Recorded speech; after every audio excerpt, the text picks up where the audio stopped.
Ein dicker Kuss von der Trainer von der Meister. Servus, Glück auf und herzlich willkommen zu einer weiteren Folge Taktikfuchs. Ja, Leute, meine Aufstellung gegen Lazio. Gehen wir mal rein, ne? Gehen wir mal rein. Ich denke, Neuer ist klar. Auch wenn er hier schwer zu sehen ist, warte. Ich muss gleich noch ein paar Mal runter scrollen, also von daher. Ja, Harry Kane sollte auch klar sein. Kommen wir nicht drum rum. Ja, jetzt einen Ulle reinzuwerfen, wäre Schwachsinn, wa? Also, um Neuer kommen wir nicht drum rum. Ja, ich werde meine Aufstellung zeigen. Danach werde ich mal ein bisschen philosophieren, wie ich die Aufstellung wirklich erwarte. Ja, meine Aufstellung sollte klar sein. Wir werden mit einer Viererkette spielen. Einfach aus dem Grund, ja, ich erwarte jetzt nicht von Lazio, dass die uns super hart in die eigene Hälfte drängen wollen und groß das Spiel machen wollen. Ich erwarte Lazio kompakt, auf Konter lauernd und da brauchst du keine Fünferkette oder Dreierkette hinten auf dem Platz. Das ist zumindest meine Meinung. Und ja, bei mir würde Dyer mit De Ligt spielen, das hat gut geklappt. Ich bin auch dabei, dass ich einen Boe spielen lassen würde, auf jeden Fall.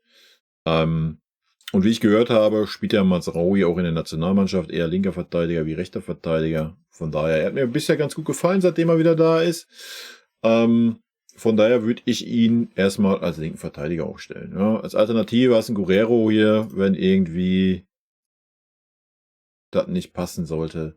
Aber wichtig ist, dass ein Boe über rechts kommt. Ich denke, das hat man gerade dann in der zweiten Halbzeit in Leverkusen gesehen. Und Dyer und De Ligt haben gut harmoniert in den Spielen, wo sie gespielt haben. Und lassen Min-Jae doch erstmal ankommen, lass ihm mal ein bisschen Ruhe, lass ihm mal ein bisschen... So, der hat halt auch durchgespielt da fast komplett, ne, Mazraoui halt nicht, der war halt angeschlagen, der hat nur ein Spiel gespielt, da ist die Ausgangslage auch ein bisschen anders. Und ein Opa, ja klar kannst du auch einen Opa bringen, ja, aber ein Opa ist jetzt auch noch nicht super eingespielt mit dem Dyer und ja, das ist ein Spiel, in dem du dir wie gegen Leverkusen eigentlich auch halt nicht wirklich Fehler erlauben kannst. Ja, von daher würde ich auf die stabilste Formation setzen, die wir aktuell haben und das sehe ich mit dieser. Ja, davor würde ich einen Pavlovic bringen, gar keine Frage. Und ich würde einen Kimmich dazustellen. Goretzka hat mich maßlos enttäuscht. Sag ich euch ganz ehrlich, wie es ist. Und wer weiß, vielleicht ist der Kimmich ja ein guter Lehrer. Ja, also, dass ein Kimmich ein guter Fußballer sein kann, wissen wir ja alle. Ja, und warum nicht? Warum nicht mal Pavlovic, Kimmich ausprobieren? Ja, und Pavlovic, wenn das Wechselspiel da klappt, ich denke, Pavlovic kann sich vorne mit einschalten, Kimmich natürlich noch viel mehr. Pavlovic dann eher der defensivere Part, der auch die Räume besser sieht und schließt, wie es ein Kimmich ist. Und Kimmich kann sich dann vielleicht mal ein bisschen mehr aufs Spielgestalten konzentrieren. Ja. Von daher würde ich diese Kombo ganz gerne mal sehen. Von daher würde ich persönlich sie aufstellen. Gut, jetzt kommen wir natürlich zu den interessanten Positionen. Für mich wird Müller spielen und zwar hinter Harry Kane. Ja. Es ist schade, dass man den Müller so außen vor gelassen hat, wie man es getan hat, weil ich denke, wir kennen alle die Stärke von Thomas Müller mit dem richtigen Neuner. Das hat er zusammen mit dem Levi gezeigt. Und wenn Müller diese Zeit bekommen hätte, die so ein Sané bekommen hat mit dem Harry Kane, ja, um sich mal auf den Harry Kane einzustellen, denke ich, hätte das sehr, sehr gut passen können. Ja. Leider wird's das nicht geben. Ja, vielleicht in diesem Spiel kann ich mir schon vorstellen, dass Müller auch wirklich kommt. Aber ansonsten wird's das leider nicht geben, dass die zwei irgendwie mal die Zeit bekommen, sich irgendwie einzuspielen. Ja, ja, jetzt wird's natürlich ganz wild. Bei mir würde natürlich ein Tell über links kommen, mit der Option halt mit dem Wechselspiel auch mal mit Müller, der öfter mal auf den Flügel ausweicht. Oder Harry Kane, der sich öfters mal fallen lässt oder auch mal auf den Flügel ausweicht, dass ein Tell dann auch vorne reinrückt, weil das ist auch, was er kann. Ja, von daher wird bei mir ein Tell kommen. Und ja,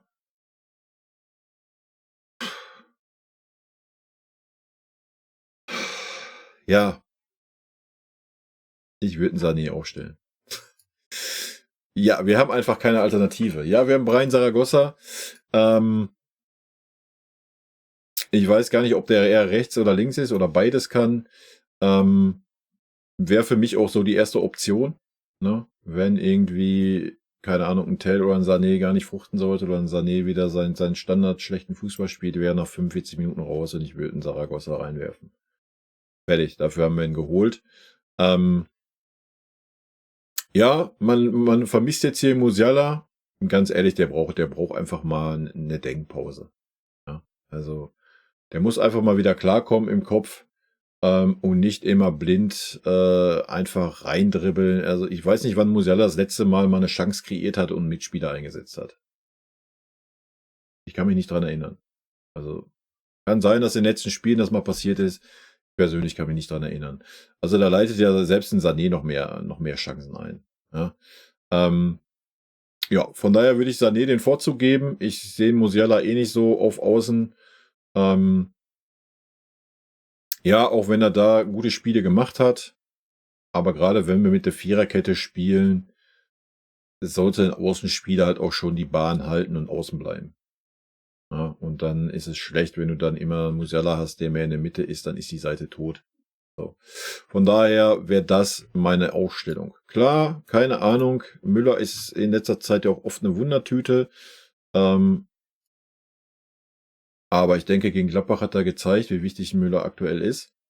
Einfach ein Spieler, der das Spiel immer schnell macht und nicht immer den Ball annimmt und meint, er muss erstmal durch 5 Leute dribbeln oder zeigen, wie toll er im 1 gegen 1 ist oder à la Sané erstmal den Ball auf rechts annehmen und dann bis in die Mitte dribbeln und dann Ball über 2 Meter spielen.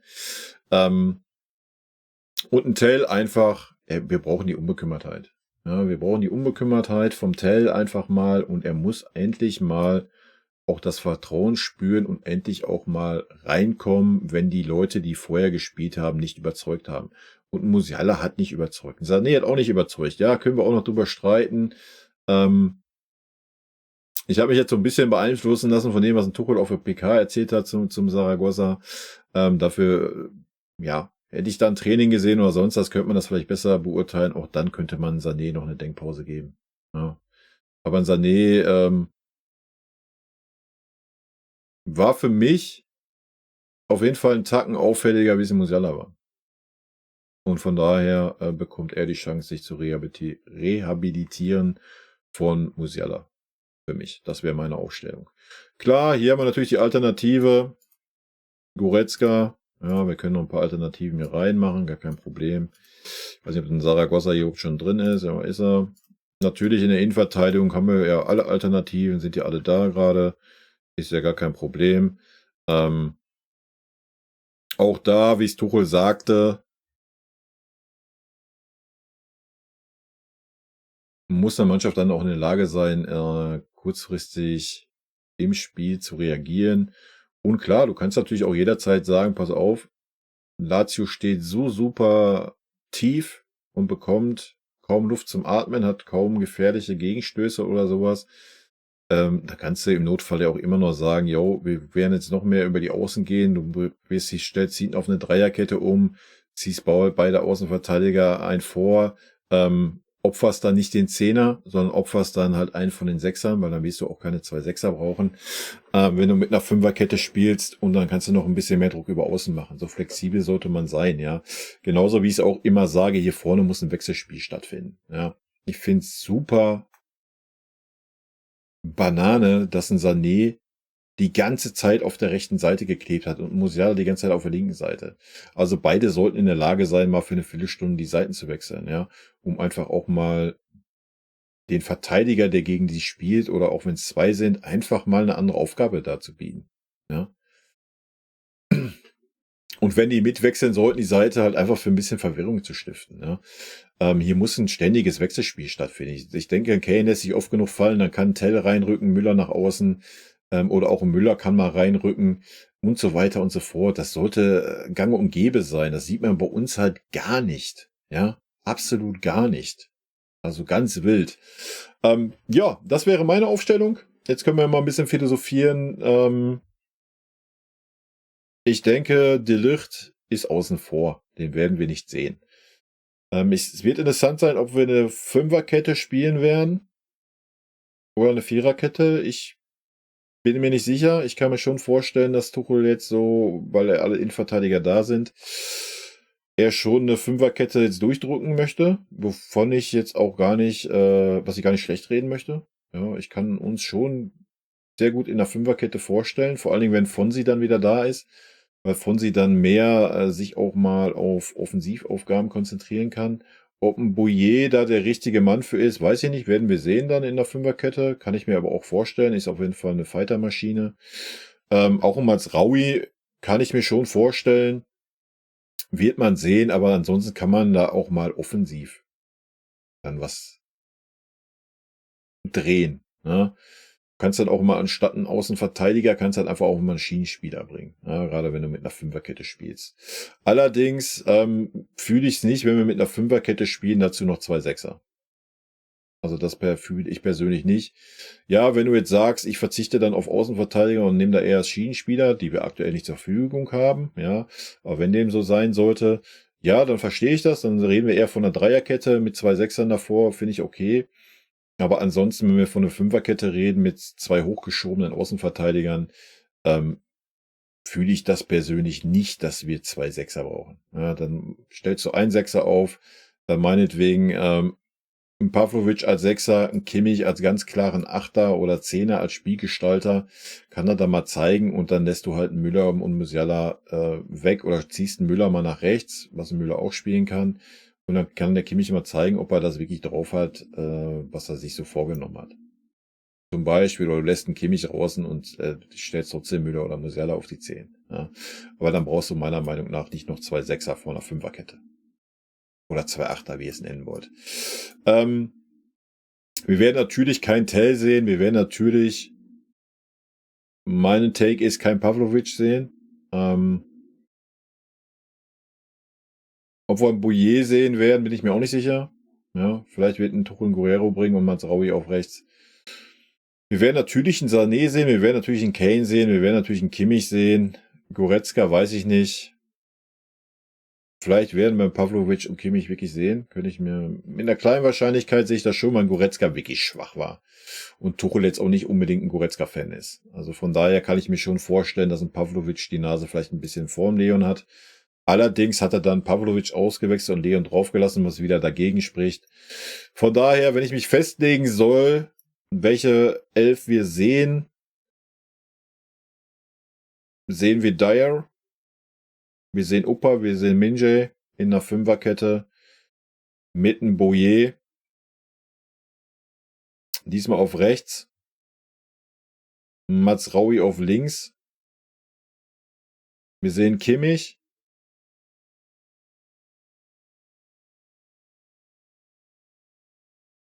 Wir sehen Müller, Sané, Kane und Musiala.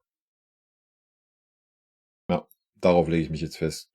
Reine Spekulation. Ja. Bedeutet Fünferkette mit einem Sechser, als der Kimmich heißt, und Müller auf 10 und 2 Außen. Ja. Kann ich mir vorstellen, dass das kommt, aber ja, wir haben endlich mal eine Auswahl. Ja. Also wir haben ja lange Zeit, hat sich die Mannschaft sich von alleine aufgestellt. Vor allen Dingen, wenn